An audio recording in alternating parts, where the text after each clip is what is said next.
Hello, everyone. Welcome to another BAF virtual event. Today is a very event. We have a great guest, and I see Rachana here. And for this event, we partner with the Blockchain Club at UTD Blockchain. And here with me are Ashdeep and Rachana. Ashdeep is the president, Rachana is the CEO of the club. And I'm gonna let them take it away and introduce our guest. And yeah, it's on you guys. So much, Fiji, for the great introduction. Hi, everyone. I'm so excited to get to talk to our guest, Dr. Emin Gün Sirer. I'm pronouncing that right? Yes? Yeah, exactly. Awesome. I'm so excited to talk to him today. I feel like no matter what introduction I give, it's just not going to be enough to encompass how much you've done so far in the blockchain space and with AVA Labs. So I actually wanted to give you a chance to introduce yourself and sort of tell us kind of what you've been working on and just an overall, I guess, summary of your experience so far. Sure. The very short summary is I was a professor at Cornell for many years, and I am currently on leave from Cornell to head my company called AVA Labs, which is the big group behind the Avalanche system. But if you want, I can give people a very intimate sort of story of my life. Typically, younger audiences care much more about the person and how they got to where they did than their accomplishments. Forget the accomplishments. Whatever. You'll all have a very long CV and a whole set of accomplishments of your own. Let me tell you my short background. I started out life as a very geeky kid into computers. I grew up in Istanbul, Turkey, and I was very excited about AI. But in those years, even now, when you went around and tried to use any computer system, it was incredibly difficult to find a system that actually worked. These systems would crash all the time. And there was this notion of a blue screen. I'm not sure if you guys are familiar with it, but Windows machines with blue screen all the time. Half the time you went to the bank, it wouldn't really work because they had some issue or another.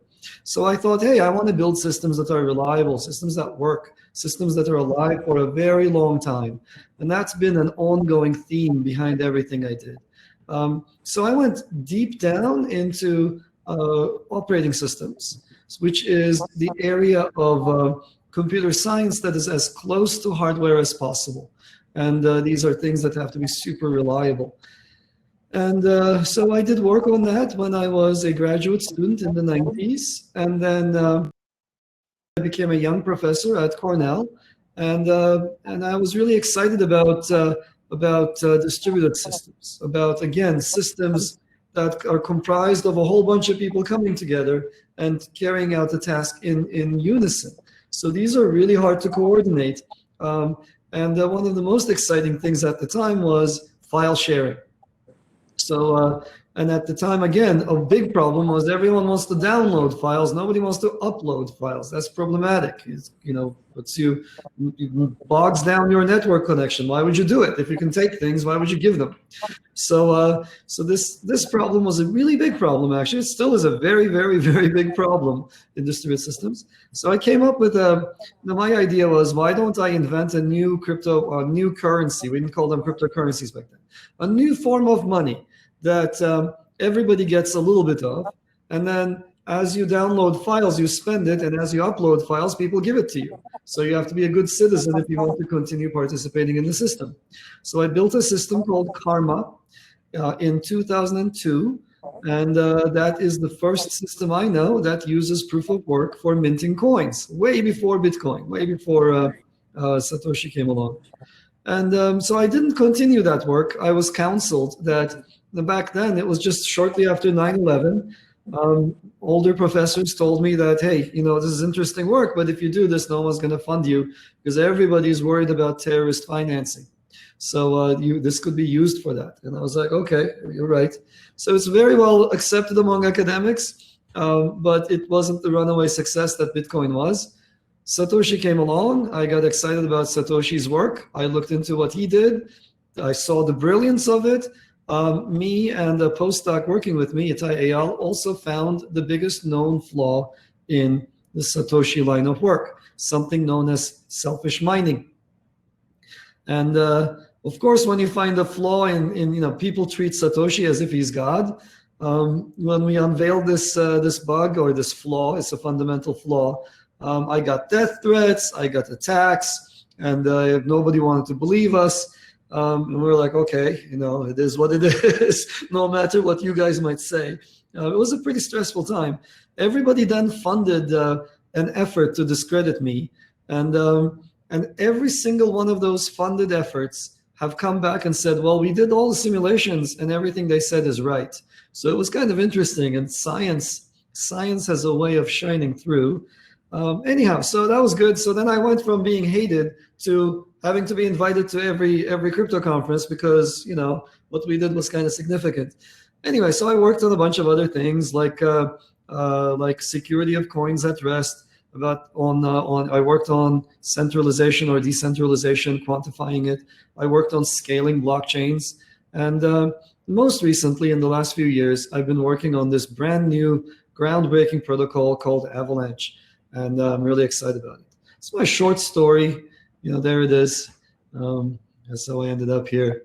Yeah, thank you so much for that. Actually, kind of going back to what you were saying at the beginning, we young people do really like to know kind of what you were like growing up and what your motivations were. So I wanted to ask about your influences growing up. So whether that's someone that you looked up to, an artist or author, musician, whoever it was, if they even influenced you a little bit or not at all, if you just want to share. That's such a good question. The things that influenced me, if I had to tally them up, number one, so this is not the artist, this is not a person who influenced me, but a thing. So I grew up in a country at the time, it's no longer this way, but at the time I grew up in Turkey, it was a different kind of a place. It was a poorer country. And one of the things that always upset me was the fact that nothing was done to a level of perfection I was happy with. You would close the window and there would still be a little bit of air flowing through. The doors never matched. And I guess I was destined for an engineering career, but that was really a huge thing for me. It would drive me nuts. And I wanted to build things that were perfect. So that was really a big driving force. In terms of people or things that influenced me, I was a big fan I'm an avid reader of Kurt Vonnegut. I've read just about every word he's written. He's a humanist, and that entire area of love for other people, of acceptance of other people, is something that is very big with me. I'm also a huge fan of countercultural icons. You got to be ready to shake the establishment. We are not here to be complacent little cogs in a giant machine. If I wanted to do that, I can see Wall Street from where I'm sitting right here behind the camera. I would have gone to Wall Street and become like a middle manager someplace, right? So, but no, we are on this earth to come up with things that are so much better than what exists. And so that was a huge thing. So I was a huge Bob Dylan fan. I was a huge fan of the whatever it is, like musically and the beat movement, the countercultural icons of the 60s, which I did not overlap with. This is my parents' generation. But but I was, growing up as a teenager, I was very much a fan of everything countercultural. I think we are here to change the world, not find a small little, alcove and hide in it. We're here to really transform it. I really love that point. I think many people in this space, and again, like the people that I've met, like as part of my club, have the same idea, have the same great idea of changing up the space. And so that really just breeds people like you that just want to change up the world, right? So I totally expected that answer. So walk me through Avalanche, walk me through AVA Labs. What was your motivation for starting it? Your thoughts while starting it, where you wanted it to go then, and kind of where you are now. I know the AVAX coin has been running smoothly for a while now. If you want to speak a little bit more on that as well. Sure. Okay. I'll try to make it very brief. So, no. So let's see. The idea or the thing that got me started down this path was I was playing a role in the cryptocurrency space. I think I played a very sort of a formative role in guiding a lot of the efforts that you see even today. And starting whenever it is that I started, I told people, about various different distributed systems techniques to use. So you see it everywhere. Work we did 6 years ago on securing coins at rest is just now becoming accessible on the Bitcoin blockchain. So I did a whole bunch of things in the background. Work we did on lightweight consensus protocols, on Bitcoin next generation, Bitcoin NG, that is now being, you can find it in 5 different blockchains today. So, but the real question is, so I was doing that, but it was incredibly slow. I had to watch the crypto Twitter folks very slow. They always reject anything new, right? This is normal human nature. Right. And then they're so the enterprising, people slowly begin to accept it, and it takes forever. And during the execution, somebody screws up, and so now you have to wait for another enterprising person to come along and so forth. At some point, I thought, look, this whole area is not advancing as fast as it should. It has turned into a hype factory. Lots of people talk about the transformative power of blockchains. Nobody is really pushing this hard enough. And there are good efforts. I'm not going to diss everybody in it, but there are good efforts. I can name a whole bunch of systems, starting with Ethereum, that are doing really hard work on pushing on certain different boundaries. But the dream seemed to be very far away. And the dream is digital assets everywhere. Everything we touch must be a digital asset, from your car all the way to your national ID card, to the password I use to log into this machine, to every single thing of value, including diamonds and precious stones, to gold, to whatever else, and of course to virtual financial instruments that have value. So that dream is very, very far. There's trillions of value out there, and on the blockchain you find what, 200 billion, according to whatever it is, 400 billion. It's peanuts compared to the general pool of assets that should be digital. So I was sick and tired of watching other people not make progress. Lots and lots of people raise money and then disappear. Lots and lots of projects come to be and then go nowhere. So I was like, okay, if we want to see this, somebody who knows what they're doing needs to come in.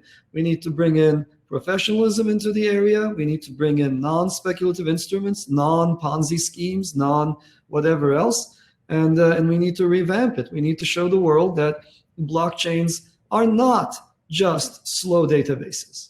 They are not just here for store of value purposes.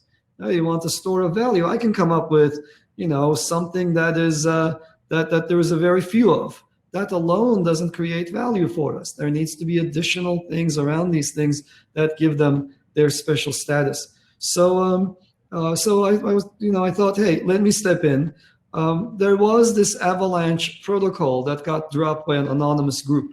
So about 2.5 years ago, an anonymous group calling itself Team Rocket. So those of you who know your Pokemon, you know that Team Rocket is Satoshi's arch enemy. So this group, Team Rocket, described a new protocol, and it works so differently from everything that came before it that it represents the third big approach, the third big breakthrough in distributed systems in the lifetime of that area. The area has been around for 45 years. We had classical protocols, we had Nakamoto protocols, we had Bitcoin and similar protocols, and now we have Avalanche. I thought this is fantastic. We were working on Avalanche-like protocols ourselves, but we did not have that proof that's in that paper.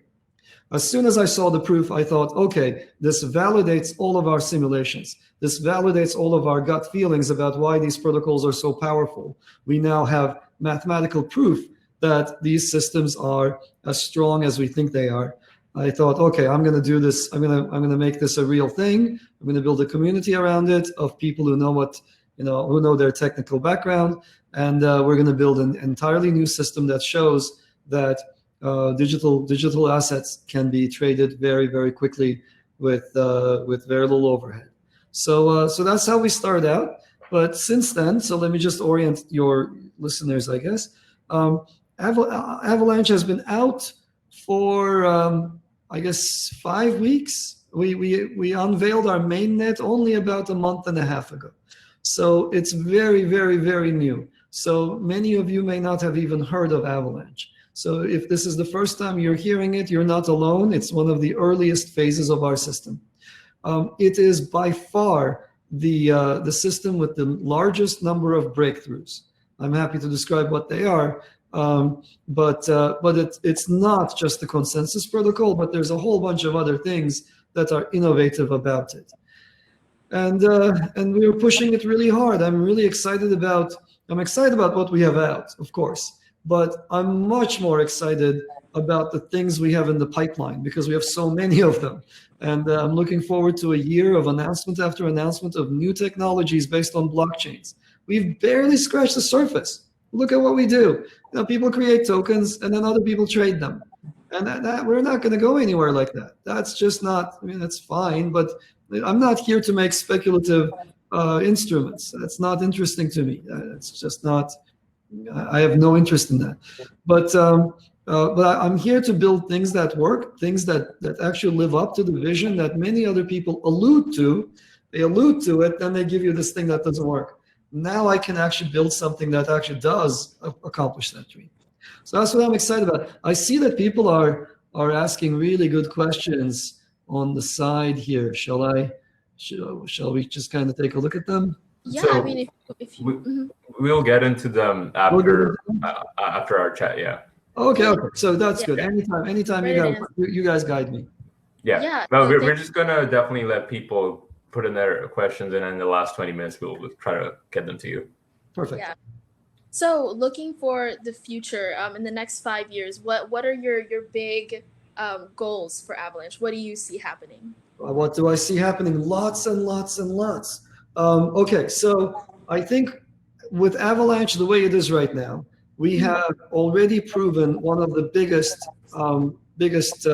misconceptions about blockchains to be false. We have shown the world that blockchains can be really fast. How fast is fast? Well, I'll give you some numbers. Everybody measures the speed of a blockchain in number of transactions per second. This is, incidentally, the wrong metric. It's the simplest metric. Everybody understands that, but it's the wrong metric. So I'll get to the metrics that actually matter. But on this metric, the centralized systems like Visa achieve about 1,700 transactions per second on an average day. That's Visa. You know, the Visa cards that we all have, that's what they get. Avalanche, as of this second, can get 6,500 transactions per second without compromising decentralization. This is happening with 2,000 validators, this measurement that I'm describing.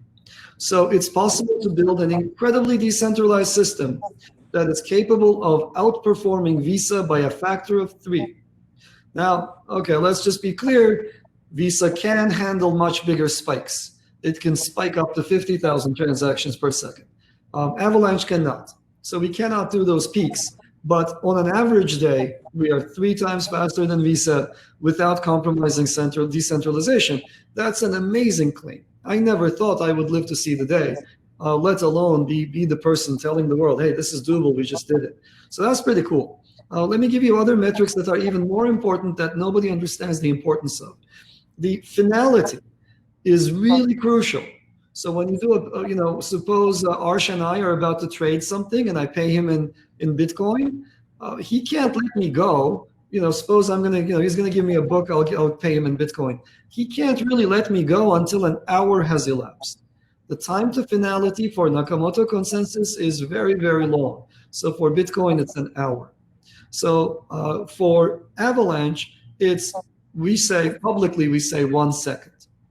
In reality, it's 300 milliseconds. 300 milliseconds is a slow blink. Like that's about 1/3 of a second. So in that slow blink, we get hundreds of machines around the globe to achieve consensus on your transaction. So it's a pretty amazing thing to also be able to do. And once you play with it, it's addictive. It's more addictive than anything else I've ever seen because you do something and it's done. That is not, it's just done immediately. You don't have to wait. You don't have to look around.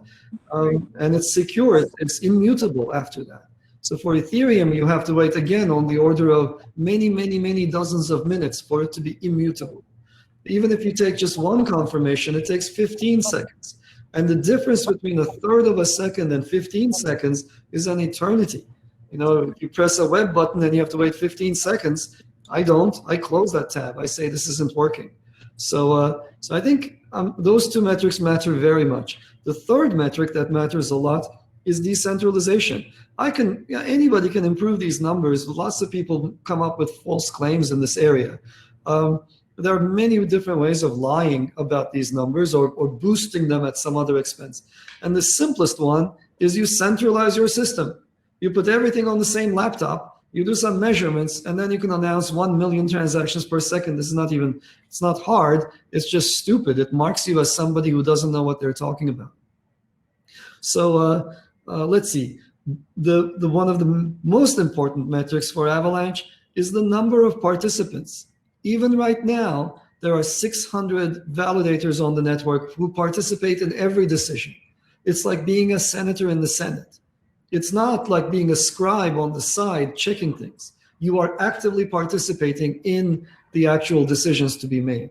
So Avalanche is one of the most decentralized protocols out there, while it's also the fastest.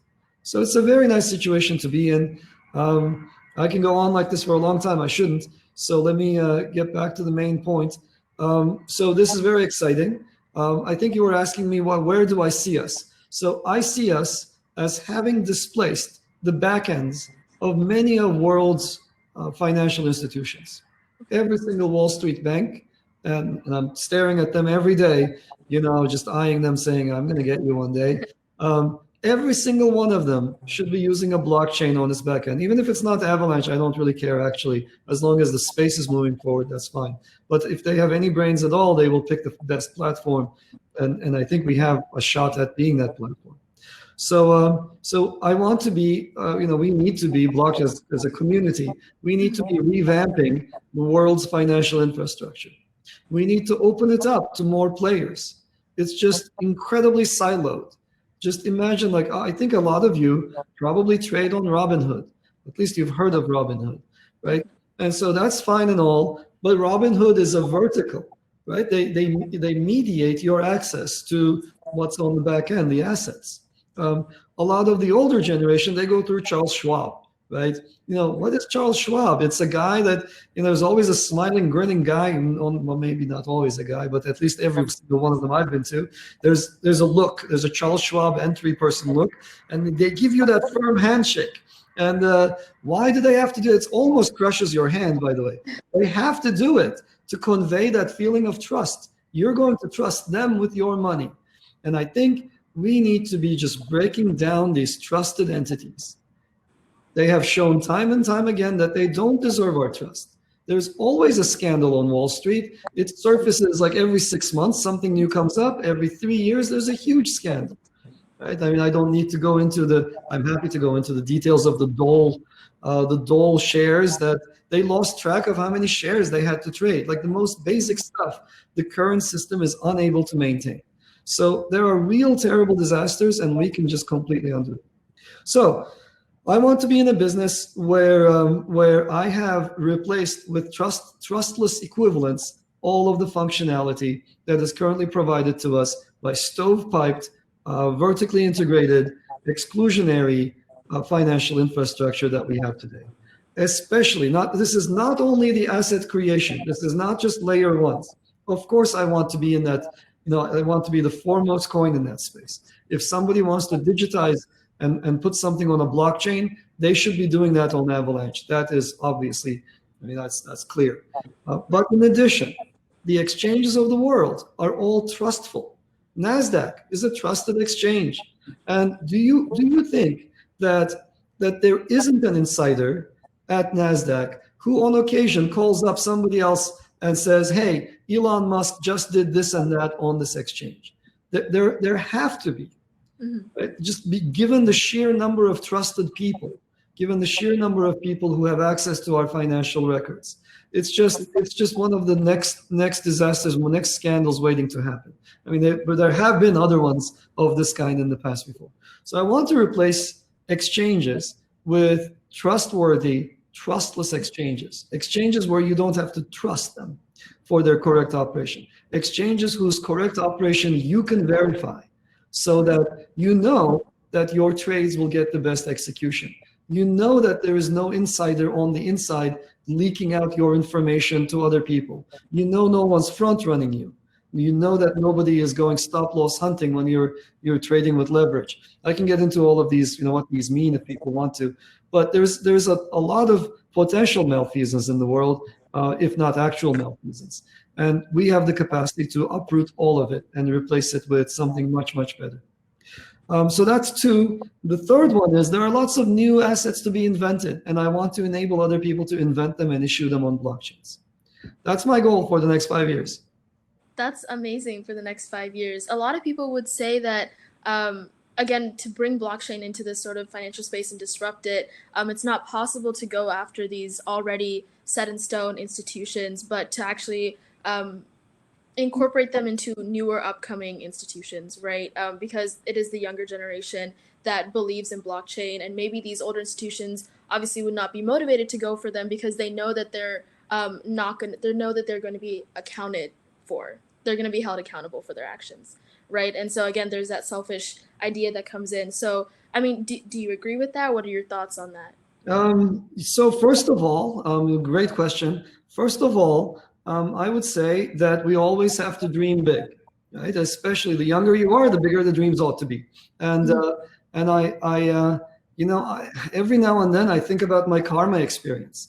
I thought about karma as a system that that was to be used for file sharing on the internet. I did not dream big. I should have dreamt bigger. I should have been just like Satoshi did. He was just amazing on that front. His dream was replace the dollar. Right? I should have done that. So when it comes to changing the world, we have to always start from strong, good values of making it better, and don't let anything else get in the way of the vision. Now, but we always have to have a pragmatic side. So right. I think that's what you're pointing out, that the incumbents are very strong. And it's not easy to push them aside. They certainly won't let you, right? They won't just be like, oh, here, until now I was making billions every year, but now that you're here with your cooler tech, you can have them all. They don't say that. So you got to go in with something so compelling, so unstoppable, that even if they don't want it, that they have no choice but to accept the new reality. And I think blockchains give us exactly that. It's not very hard to take over from any kind of an asset if you have something that can support the scale requirements, the speed requirements, and has this additional feature of security, greater assurance to the users. Now, what do I pragmatically expect?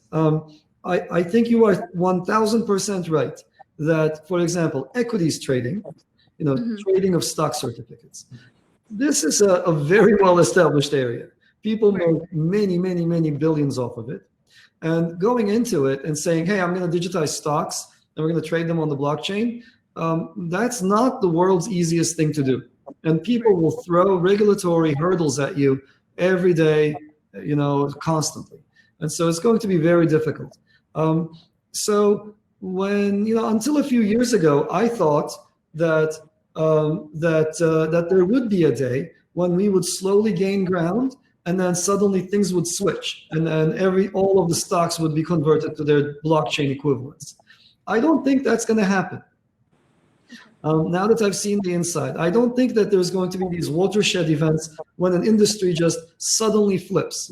What I think will happen instead is, if you're a young person starting a company today, what do? Well, you could go the traditional route, and many people do that, but you could also raise money on the blockchain. You could sell tokens that correspond to whatever you want to do.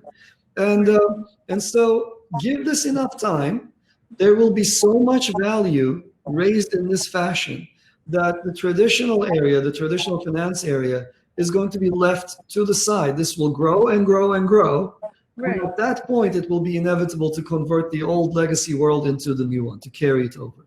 So, right, that's exactly what I was getting at. yeah, exactly. So my expectation is, pragmatically speaking, we're not going to be able to flip these guys. Like, they're too well established.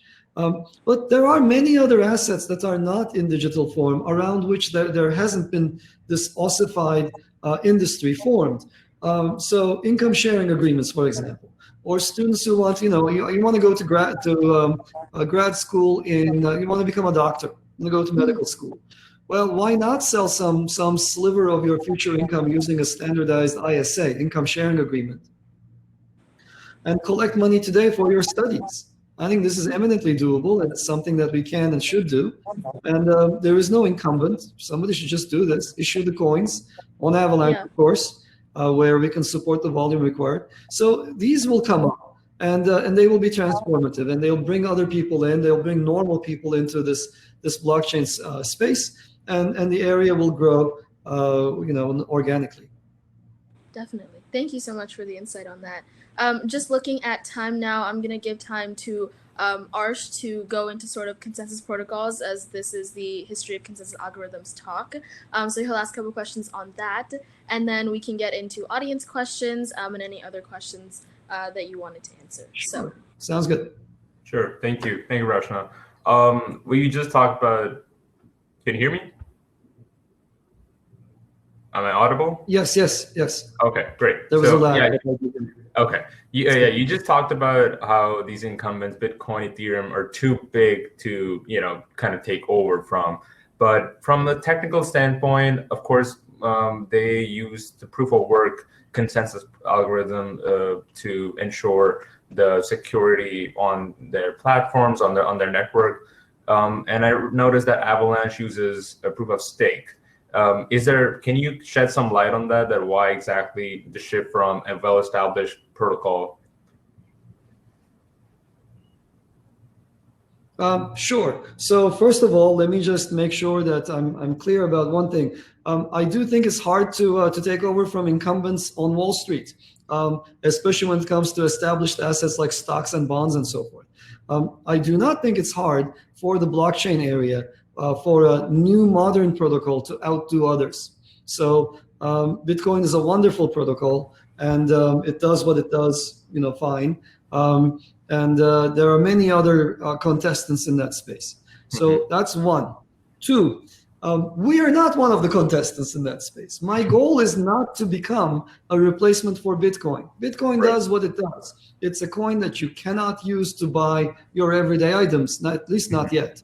And I'm not in the space of trying to compete with it. It's a coin that you use as a store of value. That's great. I am not trying to replace the US dollar. I am not trying to replace the euro. I'm here to allow other people to create digital assets. If you've got financial instruments you want to trade on a blockchain across the globe without permission, and you want to allow anybody and everybody to partake in your system, then I have the platform. The one that has very low latency, very high throughput, and is decentralized, open to all, censorship free. So, okay, now, what are the fundamental differences between these systems, and what's the difference between proof of work and proof of stake? Let me sort of try to orient people and give you sort of a little bit of a lecture. Maybe I hate the word lecture. Let me just try to orient everyone. So at the heart of every cryptocurrency lies something called a consensus protocol. A consensus protocol is a series of actions, prescribed actions, that people follow to come to an agreement on payments, on transactions. So, okay, so then what are these things like? Well, so there have only been 3 different families of consensus protocols. The very first family got started in the late 70s and has been around for a long time, for 40-something years. And it's called the classical family. So I'm going to come back to it. There are hundreds and hundreds of protocols in that family.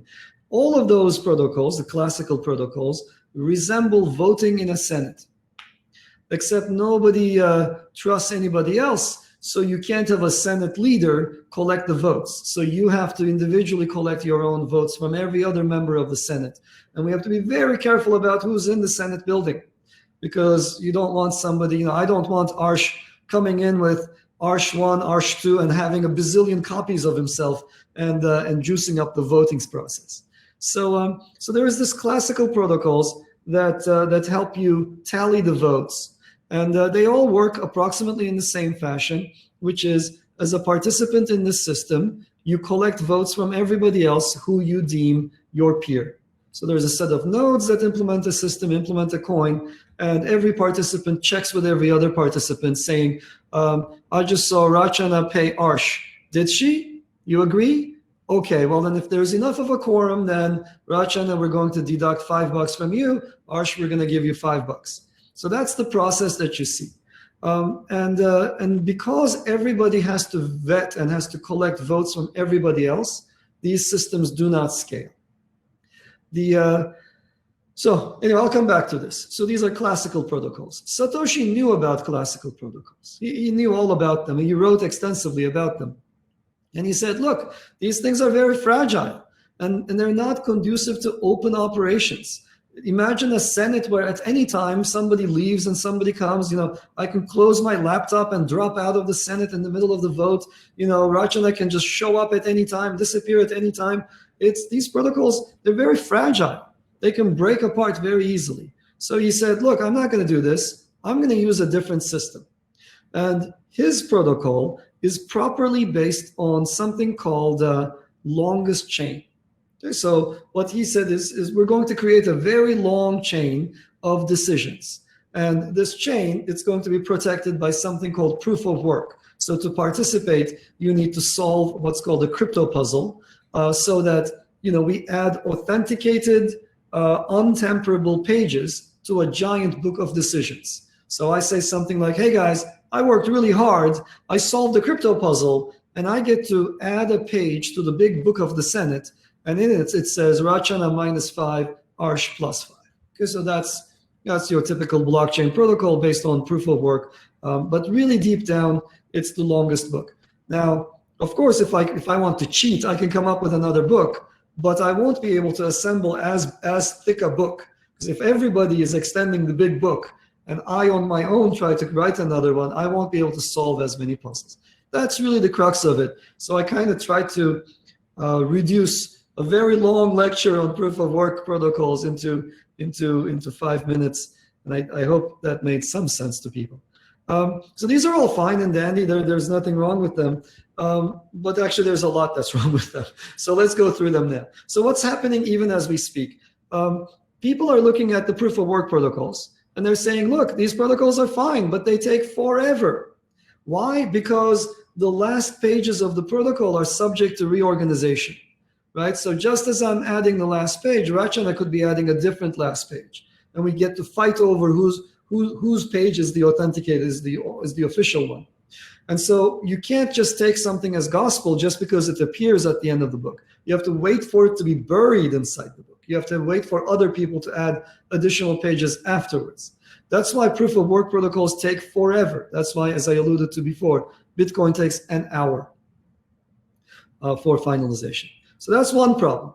Second problem, I can't run this protocol very fast. If I do, then everybody has their own book. We never really converge on a single big book. So I'm generating pages locally so fast, my book is good, and you're doing the same thing. Your book is looking good to you, but we no longer have consensus. We're not working on the same book together. So you can't speed these protocols up. They are synchronous protocols for those of you who are in the computer science major. And that synchronicity bound, you cannot make it lower. I don't want to get into too many technical terms and scare away the non-CS people. But deep down, all it says is you can't run these protocols too fast. You can't. It's not a matter of reparameterizing them. Hey, why don't you just create blocks faster? Well, there's a lot of reasons for why not. So what's happening? Everybody and their brother, even as we speak, is going back in time into these old protocols that Satoshi knew all about, and they're resurrecting them, and they're putting some blockchain makeup on them. So you get a lot of people coming to you, I'm sure, describing Hedera hash graph, which is really a rehashing, to pardon the pun, of another protocol called PBFT from 1999.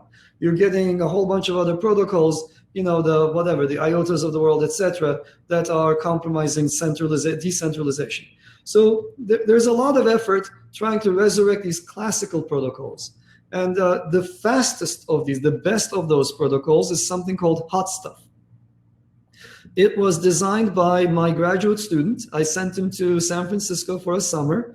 He worked there for 3 months. He came back. He said, I designed this thing. It's kind of cool. Here's how it works. I was like, oh, that's neat. And about a year later, Facebook adopted hot stuff for its Libra protocol. So at the heart of Libra lies Ted Yin's work on hot stuff. So those are all fine. But even there, Libra cannot scale to more than a few dozen participants. It's just 28 participants. They plan to scale to no more than 100 participants. So these are pathetically small numbers. And I think if somebody came to me and said, hey, I want to replace Wall Street with 99 of my best friends and myself, I would say, get lost. That's silly. Wall Street is more decentralized than what you're proposing here. So how is Avalanche different? It essentially is using a system that's similar to classical, but does not require that I talk to everybody else. So instead of me asking everybody else in the Senate, for one, I don't work in the Senate. Let's just change it. I want to work in a stadium. I want it to be really decentralized. I don't need to know who's in the stadium. Like the beauty of this protocol is super robust. I just have to have some friends in the stadium. What I'm going to do is I'm going to ask a couple of my friends, hey guys, Rachana wants to pay Arsh $5. You okay with it? And if they say thumbs up, then I go, okay, I'm inclined to vote yes. And I repeat this process. It turns out that as I do this, and Rachana does this, Arsh does it, PG does it, we all do it, well, we cover the whole stadium. Even though I did not individually poll everybody, I have enough coverage through my friends who have coverage through their friends, etc., that collectively we will pick the same decision. This is a non-trivial result, it turns out. It's not easy to see that. When you get this gut feeling that, hey, I think this is going to work, but it took Team Rocket's paper to say, oh, yeah, it does work. And so because the number of messages exchanged is so small, decisions in Avalanche are much faster. So that's why when I said it's under a second with hundreds of participants, those are insane numbers. So those of you who know CS, who know your distributed systems, you should be like, hey, this guy's full of it. But now this is the explanation for why I'm not full of it. There's something groundbreakingly big there. I hope that gives everybody a rough idea of this space. Oh, proof of work versus proof of stake. So that's important. So in proof of work, what you're doing is you spend some money buying these mining rigs. And so you can only have as much voice, as much participation in the protocol as the power of your mining rig. This is why today you, me, and Rachana, we have no hope of participating in Bitcoin as a miner, right? I mean, I do have some miners myself, but they would probably, if I turned them on and left them on, they probably would produce one block in like the next 15 years or something. So it's taken over by industrial concerns. So yeah. And they consume enormous amounts of energy. About 1 to 2% of world's electricity is going into cryptocurrency mining. So we're literally melting the poles for keeping track of this ledger. And that ledger is not very decentralized. Bitcoin has only about 19 mining pools, last time I checked. So that's a very small number. Now, proof of stake, again, at the core of these protocols, there is this decision process, and you want to limit how many voices any given person is going to have online. Because if I don't, then a smart person like Arsh will be like, hi, I'm Arsh 1, I'm Arsh 2. He's going to have 1 million Arshes, each with a slightly different, you'll put like little colored things on his head, and they will look slightly different to us, and we will have no way of telling online that he's actually the same person. So you need to make sure that people lack the ability to masquerade as 1 million other entries. So in proof of work, you use these rigs. In proof of stake, you simply use coin ownership.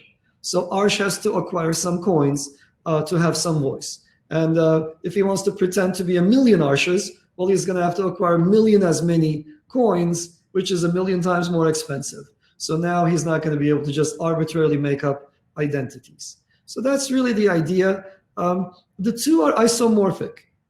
Okay, so proof of work is really a proof of stake of a certain kind. You are really proving the fact that you bought these miners from this mining rig manufacturer. Proof of stake is a proof in more stark terms. You're just like saying, hey, here's the coins I've got. I'm not going to buy some stupid machine and melt down the poles. I'm just, I will just have this stack of coins to prove that I'm not going to be lying about my identity. So. Right. Thank you so much. That makes a lot of sense, and actually kind of covers a couple of questions I was going to ask as a follow-up. But thank you so much for that detailed answer. I hope that people really have a better understanding now of the whole process and what's the difference between the protocols and why Avalanche chose the one they chose. I believe you're 450. Well, CST I talk a lot. I'm an ex-professor, right? A professor on leave. I talk a lot. I try not to, but you guys are asking good questions. So no. We're just glad that you're able to share so much of your ideas and so much of what Avalanche has done. So I'm looking at the chat over here. There's a lot of good questions. Do you want to pick some? Yeah, actually, I was looking at the Q&A portion, and looks like the highest question right now is by Francis Mendoza, and he asks, can you give the the Eli 5 as to how Avalanche can get 3 times the throughput compared to Visa, like you mentioned earlier? Okay. So the core idea behind how it gets it, I think that question must have come in early on, and then I gave the explanation more recently. But just very briefly, the operation of the Avalanche protocol is very different from everybody else's. Okay, the protocol is based on repeated subsampled voting. So there's a whole bunch of people with rough inclinations, and you subsample. You pick like 5 friends of yours, and you say, "Yo, I'm gonna go pick this. I'm gonna okay this transaction. Are you okay with this or not?" And so as they say yes, you build confidence. But just asking once is not enough to get confidence, because you could be asking 5 Byzantine friends of yours, 5 friends who like to play tricks on you, and then you could lose money. So you should repeat this process. And it creates what is called a metastable equilibrium. So what's a metastable equilibrium? These are systems where there are outcomes that are really stable, and there is an intermediate region which is unstable. Okay, so it's like being on a hill, right? It's like a perfect hill like this. You're very stable if you come down to this side. You're very stable if you're down here. But if you're anywhere else, you will, except maybe the very top. Except it's very difficult to remain at the very top. You will roll down the hill, and so it's unlikely that you will sit at the top. It's definitely unlikely you'll sit on the sides. You will just fall down to a decision. So this process ends up involving a very small number of messages. Just to give you an example, in a stadium of 10,000 people, so in a system with 10,000 active block producers, it takes about 17 rounds of 5 messages to come to a decision. 17 rounds of 5 messages is 85 messages. Now think about how many messages it would take to have a classical protocol come to the same decision. It would be 10,000 people asking 10,000 other people. So 10,000 squared is 100 million messages. So instead of 100 million, we have 85. So that's many, many, many zeros off the end of that. So 17 rounds on the internet, if a round takes, I don't know, 50 milliseconds to 200 milliseconds, depending on the round, you do the multiplication. It takes about 1 to 2 seconds to come to that decision. So those are the rough back of the envelope calculations for why Avalanche is so fast and far faster than anything that came before. Thank you. I want to go ahead and choose the next question. Looking at both. Well, there were two with the top upvotes. I'm just going to ask the next one. Is there a possibility of government intervention if blockchain poses a significant threat to centralized currency? That's a good question. That's a great question. We see this all the time, absolutely all the time. There's always a danger of government intervention. There is always a danger that incumbent companies will come in with regulatory intervention. They will use the government to do their dirty deeds of killing off their competitors. We see this all the time. We also will see, for example, that at times, for legitimate reasons, governments will intervene. We have seen time and time again that in certain societies, blockchains and cryptocurrencies are used as entry points to Ponzi schemes. So these Ponzi schemes flare up, and they can take over a whole country. Like there are countries where, given that month, that year, everybody was into some Ponzi or another. Albania almost had a coup following a giant Ponzi conflagration. So these things happen, and when those things happen, you see the governments banning.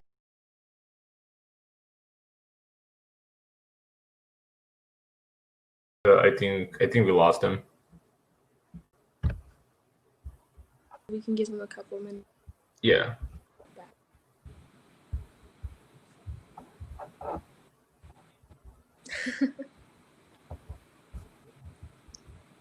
Well, very unfortunate. I would encourage you guys, if you have some last questions, please drop them in the chat, or otherwise upvote some that you like. Professor. It looks like he's back. All right. PG, do we have a hard stop at any time? No, we can go on, no problem. If Professor Sirer can stick around for another 10 minutes, we can go on. Cool. You're on mute, Professor.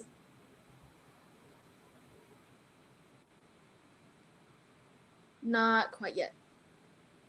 Can you hear me now? Perfect, yes. Perfect. Okay, I apologize. My Mac decided to shut down on me all of a sudden, even though it has, for an update, even though it has energy. So I was describing what governments do. They have Ponzi schemes that use cryptocurrencies, and then they ban wholesale cryptocurrencies altogether. We've seen this in Russia. We've seen this in China. We've seen this in India. So there are other reasons for why India has tried to ban them as well. So governments will do this. This is normal and to be expected. The more informed the governments, the less they have intervened historically.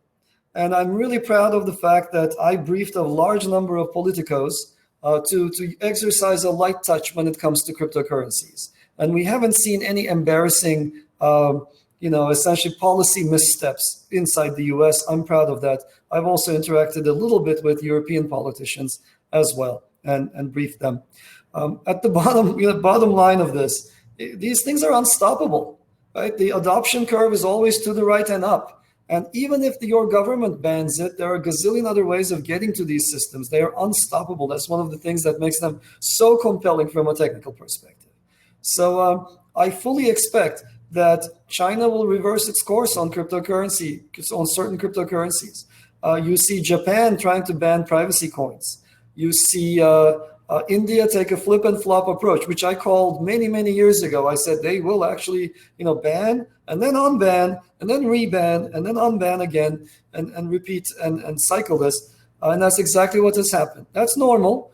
And Avalanche is one of the most decentralized systems out there. So a government decree that says, hey, you're going to shut down these machines or that machines might, even if it were effective for a small subset of the machines, it would have absolutely zero impact on the rest of the system. The more centralized these systems are, the more dangerous it is. We saw IOTA, for example, shut down for three weeks due to a hack. We see, for example, that coins that are based on proof of work, that are based on miners, could have the miners coerced. I don't actually know if the miners are not exercising censorship. They could all be coerced secretly because a lot of them are under the same jurisdiction. They're mostly China-based entities. So governments will try to come in, and it's absolutely essential that the protocols provide sufficient decentralization to repel regulatory attacks. Awesome. Thank you so much. Some other questions in the chat, I think. are pretty interesting. What's your opinion on alternative data structures, i.e. hash graphs, Tangle, etc., that prioritize transaction throughput and scalability over security and max fault tolerance? And this kind of goes into, I think someone else was asking where Avalanche is standing on adding privacy to any of its chains. So I think sure. that those kind of go. Yeah, they go. Okay, so let's talk a little bit about the data structures first. So there are a couple of different approaches to blockchains. There are blockchains that are based on creating a single chain. So obviously Bitcoin is one of them. Ethereum, as it is one of them. And there are, all of the early coins are based on chains. And chains are fine, except they give you full ordering, which is also kind of nice at times. But they end up spending a lot of energy serializing transactions that are independent. So my payment to the coffee house next door doesn't need to be ordered with respect to Rachana's payment to the coffee house up in Dallas, right? It's just, no one cares. Those two things are very, very different, and it doesn't matter which one happened before which one. So these systems are, they spend extra energy that they don't need to.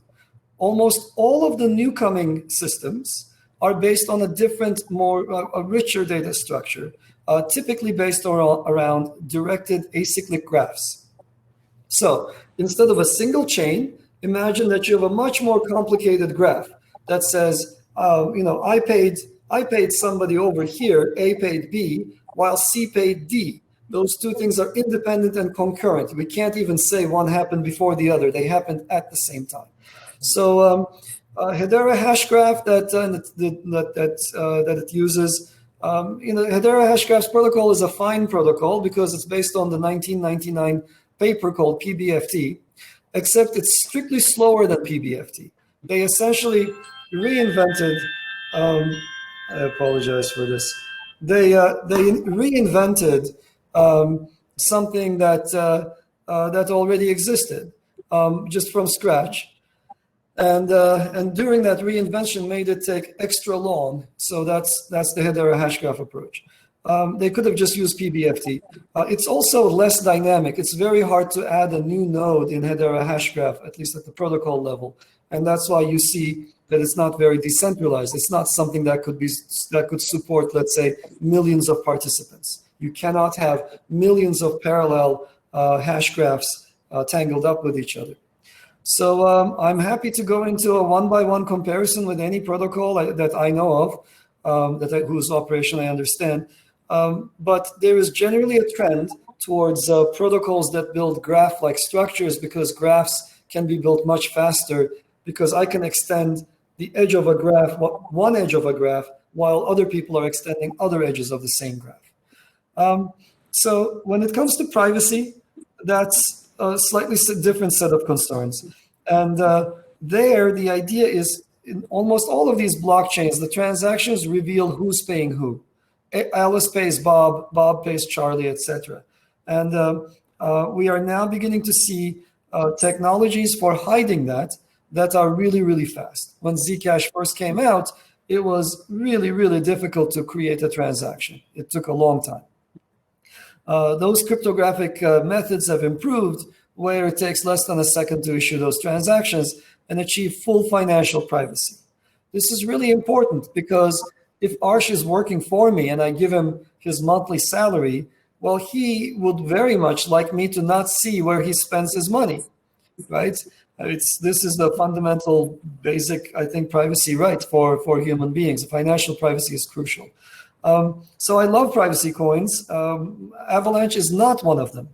We explicitly chose that route because we don't want to be under the guise of regulators who happen to dislike privacy coins.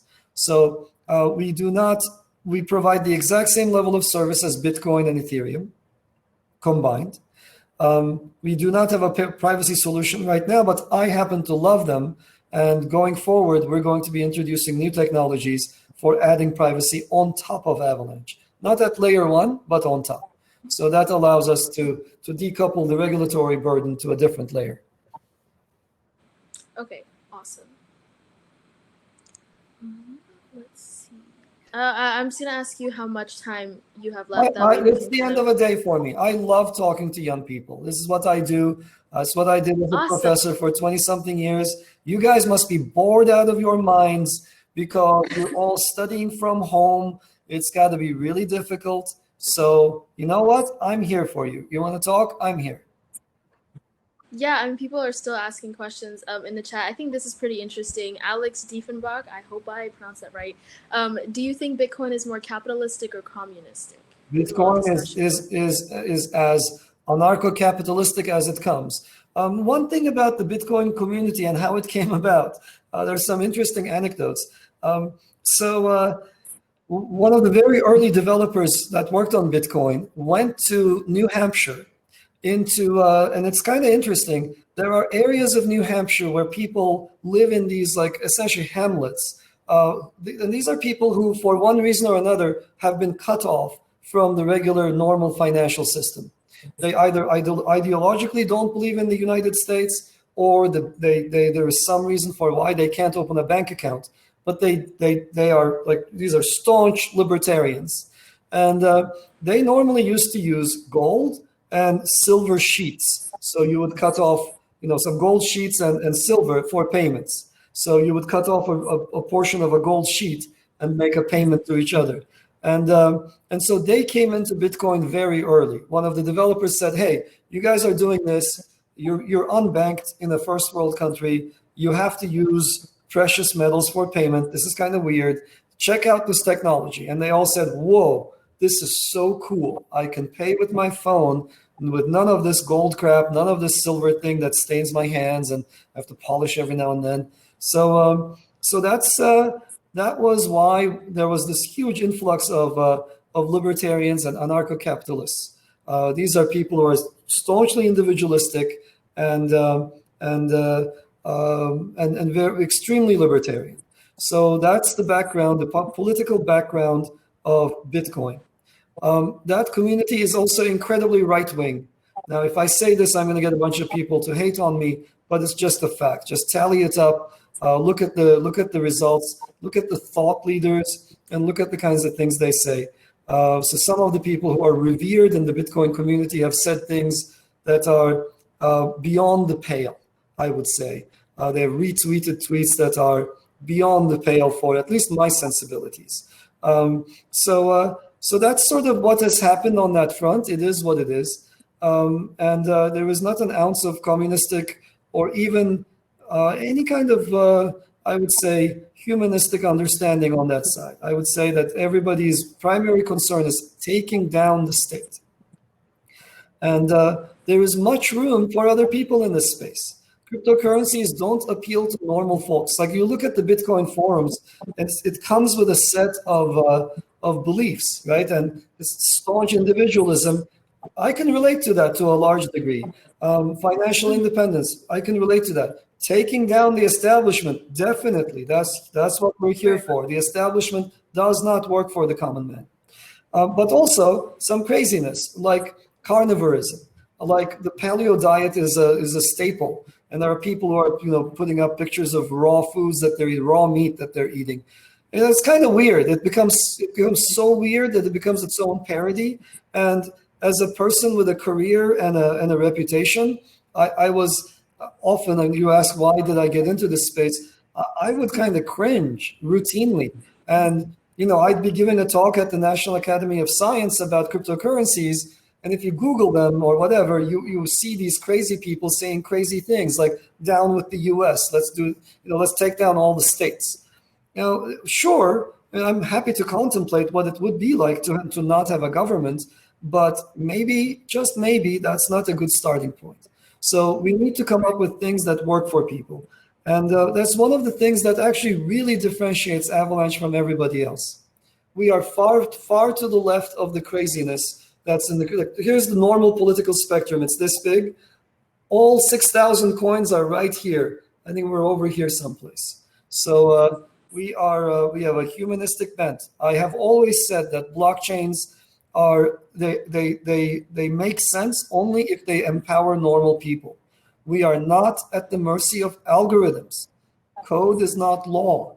I have said this repeatedly, and many times I have gotten a lot of flack for it from various different groups, but it's a fact. Code is not law. Code is code. It's buggy. And if it's buggy and that bug is to the detriment of people, then you can change it. So the law is the law. That's a different thing. And often, like, these people don't have, the people who push these narratives, they're just trying to get rich because they got the coins early, and they don't want anybody to be able to change anything. Anyway, I can go on this topic. This is a very good question, right? So what are the political underpinnings of cryptocurrencies? That's the bigger topic. That requires its own hour. I'm not going to spend all that time. And that's a good idea for another time. You should have that discussion with a social scientist. And I can suggest the right person as well, actually. That would be very interesting for sure. Yeah. I was gonna ask, are you able to see the chat on the side? I have multiple chats, and it's very hard for me to have a meaningful conversation with you guys and read all this stuff as well. So, of course. Do you want to pick one for me? Arsh, did you see anything that you I was looking at this question. It only has 2 votes, surprisingly, but I personally would also want to ask this. It says, what are your thoughts around DeFi, and is that a use case that your company is looking at? I love DeFi, but DeFi comes in many forms. There's good DeFi, and then there is absolute crap. So so let me be very clear. I personally happen to love experimentation with financial instruments. And DeFi has proven to the world that there's great room for automated, trustless components. So what would normally require, market makers, for example, is today offered by something called Uniswap, which is written by my friend Hayden. And, and he just kind of wrote it. It's just one person built something that now has billions of dollars that it manages. It's an amazing accomplishment. It's by far, there's a whole lot of other things in the DeFi space like this that are providing useful services for, useful financial services of all kinds. So I'm really excited about DeFi. But under the DeFi title, there are a whole bunch of things that come down to, if I don't want to call them Ponzi's, but they come down to pyramids of different kinds. And as you well know, pyramids play themselves out. They run out of suckers at some point and they just kind of crash. So you got to be able to tell apart the absolute crap from the useful, good innovation in the DeFi space. But yes, Avalanche is all about empowering DeFi. What normally was costing tens of dollars on the Ethereum chain costs a fraction of a cent on Avalanche, and it will continue to cost a fraction of a cent going forward because of our higher speed. So I'm very, very excited to hear that. Thank you so much for that answer. Let's see, there's another question that seems interesting to me. So does AVA Labs improve upon the Snowflake to Avalanche paper like Perlin Network did, like Wavelet, or is it a pure derivation of the original paper? So let's just be clear that the Perlin network, you can take a look at what Perlin did. Perlin came out shortly after the Avalanche paper came out, and they jumped onto the Avalanche paper saying, yes, this is what we're going to do. And talking to them, it was very clear that they did not understand the core ideas, and Perlin went nowhere. It's just, it kind of tanked. I haven't checked up on them. I think it's a dead system by now. The CTO has left. The chief technical person has left the project, and what's there to look forward to? They made a lot of noise claiming to have improved on Avalanche, but if you read what they said carefully, they essentially said, we don't understand what's happening here, so we're going to try to do stuff elsewhere. And so I disagree with the premise of the question that Perlin did anything whatsoever to improve on Avalanche. They just said, we don't understand, we're going to try to add total ordering to a protocol that was designed from the ground up to not have total ordering. So let's see. What did we do at AVA Labs? We've come up with multiple protocol variants on Avalanche. There is the original Avalanche paper that described the DAG, and then there is what's implemented in software. And we have 2 different variants. We have one variant that's a much faster version of what's in the original paper that builds a DAG. We also have another version of Avalanche that creates a single, totally ordered chain, and that's not described in any paper that I know of. Definitely not described in the original paper. And then we have yet another paper coming out called Frosty. I'm sorry, yet another protocol coming out called Frosty, and that too is a chain building protocol that's super fast. So essentially, we have this high throughput, low latency DAG building protocol, and we're now working on totally ordered protocols because they're useful for smart contracts that are successively faster. So the leaving aside the premise of the question, the answer is yes. We've innovated based from the Team Rocket paper in multiple different ways, and not just at the protocol level, but also at the network model as well. Thank you for the detailed answer. Rashna, do you have any question that you'd like to ask? Do you want me to go through these very quickly? I see them now. I figured out how to click on the Q&A. Yeah. Yeah. Wrapped BTC, trustless bridge. What can we expect? You can expect all of those. Wrapped BTC is working even as I speak on our testnet. We have a trustless bridge also in the works. I'm really excited about those, but there is much more to come. I want to show the world that there are things one can build on top of blockchains that are better than anything that exists on Wall Street. So we've been in this holding pattern where crypto does something, then you go to the regulators, and the regulators are like, well, you know what? Whatever you did there, it's not good enough, and they are right. So, for example, take the ETF, right? The Bitcoin ETF. Every time somebody proposes an electronically traded fund based on Bitcoin, the regulators say, look, your exchanges are crap. They're rife with front running. They're rife with malfeasance by exchange operators. And I believe that because of the unique features of the Avalanche platform, I can build things. And the other thing that the regulator says, look at Wall Street stuff. Like, you got to match this standard. So we can build things based on the crypto nature of these assets that are better than what Wall Street has.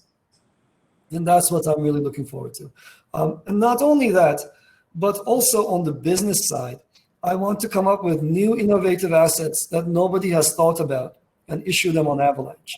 So there's a lot of infrastructure for issuing new classes of assets, and we are going to be innovating on that front as well. So I'm really excited. So there's going to be a bunch of announcements coming up in the next months, and I just cannot wait to show the world what we've been working on in addition to our groundbreaking Layer 1. What are some examples of these new assets, if you don't mind? Just I can't reveal them right now, but when they come out one by one, we'll talk. They're really fun. Okay. They're really fun. They're unregulated, or the regulatory structure for them is well understood, so there are no entanglements. And once you hear them, you'll be like, I want some of those, and it's very cool. Or else I want to use one of those to raise money. Okay. So let me see. Platforms need users. So who will be the first 100 million mainstream blockchain to get us beyond the speculative trading you mentioned? I want that to be us. I want that to be us. And I think we have the technical, it's clear that we have the technical capacity, and we need to ramp up and get there. Seems like a slow grind without governments on board. Absolutely. But you know what? All of the governments are getting on board. So starting last February, I started getting phone calls from just about every major central bank. I have spoken to the Fed. I've spoken to Bank of Canada, Bank of England, Bank of Japan, and a bunch of other central banks that I lost track of. But I think those give you a sense of every, who I've been speaking to. Every time they call, I brief them, and then towards the end, I say something like. Not towards the end, in the beginning, I say, are you calling because you're worried about the Chinese announcement? They're very worried about the Chinese announcement and the Chinese focus on digital currencies. So it's like, I was always here, and you were calling me like once every, 2 years, and now you're calling me like every month. Is it because of the Chinese announcement? And they say, no, not at all. And then they say, do you know what they're doing? so they're constantly tracking what the others are doing. It becomes an arms race among central banks. Governments are getting into this. There will be central bank issued digital currencies, also known as CBDCs. And we have, we've spoken to quite a few central banks. We're going to be doing some fun stuff with some of the governments. You are absolutely right. And you have to pay attention to a billion other things if you want to succeed at the CBDC game. It's, you got to allow your cryptocurrency to be used without a working phone, for example, because it's a national currency. So those are the kinds of things, kind of puzzles that we have to solve. And I love solving those kinds of puzzles. And it's been a fun process talking to them. How is your delegated proof of stake different from EOS? EOS is a protocol that is called signature accrual. It's a classical protocol. It doesn't scale. It only has 21 active block producers. So Avalanche can have tens of thousands to millions of block producers because it operates differently. It's not based on signature accrual. Not everybody needs to talk to everybody else. How are we approaching building a community around AVA that equals the one that Ethereum has? Yes, I would love that. Ethereum by far has the richest community, has by far collected the young, energetic people in the space. So we are new, so we cannot compete with Ethereum. I consider myself a part of the Ethereum community as well. And my approach is very, very simple. Talk to people. Assume that they're very smart, very reasonable people, which they almost invariably are, unless they're super self-interested, annoying people, in which case I don't talk to them anymore. But assume the best and just let them pick for themselves what appeals to them the most. We have something that's so superior that it speaks for itself. I don't need to proselytize. But I do want to give people a chance to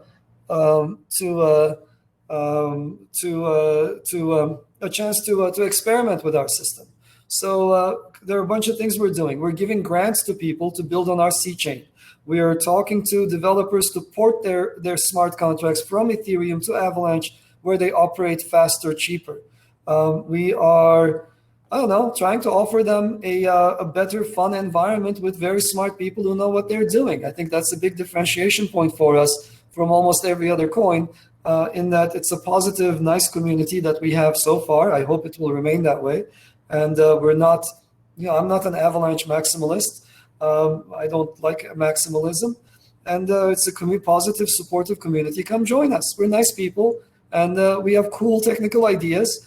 There's a bunch of people who are just constantly rotating the same buzzwords, like whatever. And I can go into that as well, but there's a social phenomenon where people talk about the same crap without making progress. We've more ideas and more opportunities than that I myself can pursue. I would love to see other people take these ideas and run with them. And if you're interested, we have the AvaX grants program that will facilitate you to work on ideas like this. So those are the kinds of things I'm doing. We have a little bit of time. I mean, we've only been out for a month and a little bit, so give us a little time before you compare us to Ethereum. But it's always nice to be early in a system, so come check us out. Okay, so what else is there? How are you? Okay, sorry. How is Visa centralized? Visa is operated out of a single data center. I think they're in Colorado or Utah, and they occasionally do stress testing, but it's just one data center with thousands of machines operated by one entity. And they have people with pagers. So in case machines go down, these people get paged and they run to the data center, they fix it up and so on. So in Avalanche, we don't have that. There's nobody running around with a pager. It's just the network is the network. It's out of our control, and yet it remains up, it ticks, and every second it's capable of processing 3 times the capacity of Visa's corporate-controlled server farm. Super, super freaking proud of this. Are the 2 peers involved connected by their networks to complete the transaction since there's no middleman? No, you do not. The sender and a receiver in an Avalanche transaction do not need to connect to each other. So for me to pay Arsh, my machine doesn't have to talk to his machine directly. We don't have to forge a connection. There are some payment systems that actually force you to do that. The Lightning Network, for example, will force you to have a connection like that. There are others that force you to have a connection like that for cryptographic reasons. For some privacy coins force you to have that connection, but Avalanche does not. In Avalanche, I just issue the transaction into the network. That cacophony of people who make up the network, they communicate among each other, and they say, Professor Sirer paid, whatever, 1,000 AVAX to Arsh, and they just write it down. Arsh can come and collect his coins at any time thereafter. He doesn't have to connect to me. Are we hiring? Yes, I am hiring. I'm hiring interns as well as full-timers. I am hiring devs as well as business development people. I'm really excited to work with the brightest, the most energetic people. We have a very young company. The company is on the younger side. It's a fun place. If you're excited, please get in touch with us. avalabs.org is the starting point. There's a link called careers, I think, on the first page. Please do sign up or let me know. We would be delighted to look at your resume. What are the requirements for becoming a validator for Avalanche? Very, very low. There are a bunch of people who are running Avalanche nodes out of Raspberry Pis. So you just need a relatively fast connection that I'm sure you have. Oh, you guys are not living in dorms anymore. Those days are gone. I was going to say you have those connections in your dorms.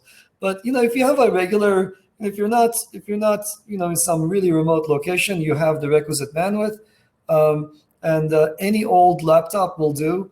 A Raspberry Pi will do. So just any machine. It's so cheap to be a validator.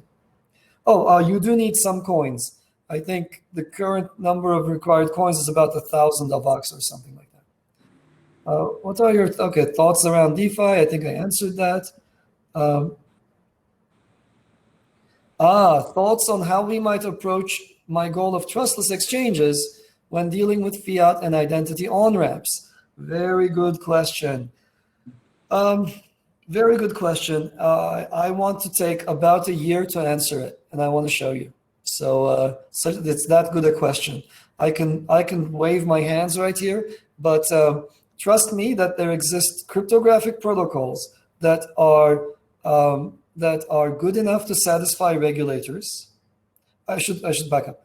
Trust me that there are systems that can be built that are good enough to satisfy regulatory needs without having to force you to have to reveal your identity to the exchange, without having to deal with the current crop of fiat on-ramps.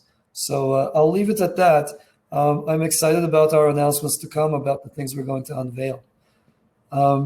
Professor, I'm going to be a little selfish. I do have a class at 5:30, but I did want to ask. Go ahead. Before I left, for students and graduates that are kind of entering the space, and then that who are listening to you again, we've seen that people are interested in joining your company or maybe other companies. What's the one piece of advice that you would give them to give them a sort of head start? What a great question. Read voraciously. Read all of the papers voraciously. Read the background voraciously. Apply a strong filter to what you read, because there's a lot of biases that persist through this work, because everybody has an axe to grind. So go to the primary sources. So read the Bitcoin white paper, read Satoshi's original writings, and read the academic work on. There are these papers called systematization of knowledge papers, sometimes called SOK papers. So pick your favorite topic. SOK. Decentralization blockchain. Just do that search. I'm sure you're going to get a paper on decentralization of blockchains. So just read voraciously. Some people try to do a very directed pass when they're learning a new area. Those directed paths are very difficult to manage. You're too young to do a deep dive in a very directed fashion. It's much better to go broad and read all across. And a shotgun approach works incredibly well, it turns out. So I can tell that, a lot of young people, it's like, give me the structured way to do this. And what you're hearing from me is, you know what? Unstructured self-study is perfectly fine as a way to get started here. Just your goal is to cover a large space. Shotgun approaches are fine. And get involved in projects. Open source projects are wonderful. And they're always looking for other people. And so anyhow, so those are good. And don't be afraid to ask questions online and elsewhere to get your curiosity satiated. And do things, build things, and think big. That's my suggestion. Awesome. Thank you. It was so nice talking to you. I hope I get the chance. Did you want to say something? I think it might be the end of the event. No, I have to be kind of the Deus Ex, because the system just told us that we have just 2 minutes left. So in order to avoid the event to end abruptly, I just want to thank you, Professor Sirer, for being with us for almost an hour and a half. That's very impressive. You've been the first speaker that has been with us for more than the time. So thank you very much. I just want to drop some housekeeping links here. Become a BAF member to get access to our Discord, our community, stay, updated with what we're doing. Follow us on Twitter, follow AVA Labs and Professor Sirer on Twitter. Channel if they have an account. I couldn't find it, guys, but if you want, just drop it here. So thank you again very much. And we're going to have a networking session right now. So if you want to stick around for a little longer, we can stay and, chat. So other than that, Professor Sirer, thank you again. Arsh, Rachana, great job, guys. Thank you a lot. Thank you. I'll see you in the networking session. Thank you all very much. I'm going to need to run, but thank you all very much. Take care. Thank you so much. Thank you. Bye. Bye-bye.